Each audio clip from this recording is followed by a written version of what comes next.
and I heard you talk about it in a podcast, that the goal of the higher ups is to make you believe that, hey, we came from rocks. Everything happened by accident. Dinosaurs is a recently thing that you came out about saying that they were fake. Well, this is the thing about dinosaurs. Obviously, we have big old animals, but this is what makes me mad is that they say all of our oil and gas is old dinosaur bones. It's just such BS. I don't believe that, and I think it's like people think I'm crazy. I don't believe that we evolved from pond scum. I just don't believe that lightning just struck the primordial soup, and then all of a sudden we have people like, Michael Jordan, coming out of that. Doesn't make sense. So that's what they lie. They lie about God, they lie about evolution, and they lie about a lot of stuff in order to indoctrinate us at a very young age. So that's why, like, dinosaurs, space, all this weird stuff, the Big Bang, they all want to teach you that at a very young age to make sure it's ingrained in your mind that you're nothing, you're meaningless. You just evolved from nothing, and you have no moral justification or no moral responsibility for your actions. So do you also believe, I had a conversation with Roger Stone. Some of you guys may know him.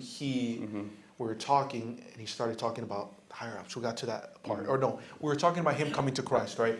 And I asked him, well, you were in politics. You came to Christ. And was there any, turbulence? Was there any friction when you actually did that? He said, yeah, well, took a pause. They don't want God in society. They want a godless society. Yep. So the reason why I ask you that and I bring this up is because, do you think that is the angle, that's the intention of the government? They want God out of society, because if God's out of society, then there is no accountability. There is no. 100%. Did you guys just see at Kamala Harris's rally? Somebody said, Christ is king. And then she said, you're at the wrong rally. Think about that. I mean, you're at the wrong rally. And then the Al Smith dinner, it's a Catholic dinner. She didn't show up there. And as a matter of fact, she sent in a sketch with Molly Shannon, who's an actress from SNL, basically making fun of Catholics. So that's what they want to do. And listen, there's a lot of different religions, Jewish, Muslim, Christian. So I don't care if you're a different religion. I just think it's very important. I just think it's really important that we all have to understand that there is some sort of spiritual nature to our world. It's not just an accident. There is a God. There is a creator. So once they hide that, once they convince you that there is no creator, it's very easy to control you. And that's what they do. Like the government with the pandemic, it's called trauma-based mind control. They scare you into submission. They just scare you to death. They tell you that if you don't get vaccinated, you don't do this, you don't do that, you're going to die. If you vote for Donald Trump, the world's going to end. We're going to be in World War III. Yet Kamala Harris and Joe Biden basically have us in 2 world wars right now. So everything they do on the left, it's projection. Whatever they accuse the right of doing, they're already doing it. It's from a book. It's called Rules for Radicals. It's a book by Saul Alinsky.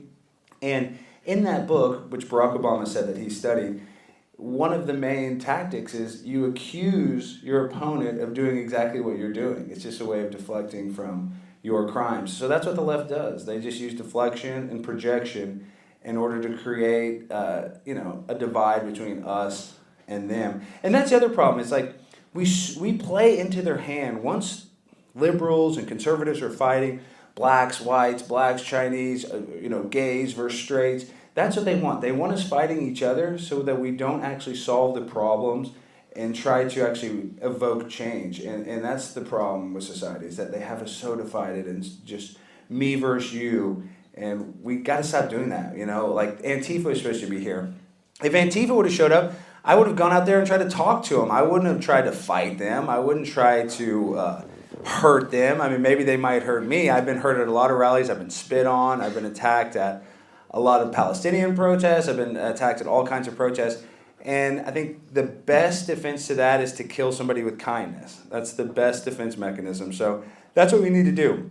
We know people that are liberals. We know people that are going to vote for Kamala Harris. And instead of being like, F you, you idiot, we need to try to come and find some sort of common ground, because that's the only way you're going to convince somebody. You're not going to convince somebody by yelling at them and be like, you're wrong. You have to try to, like I said, kill them with kindness.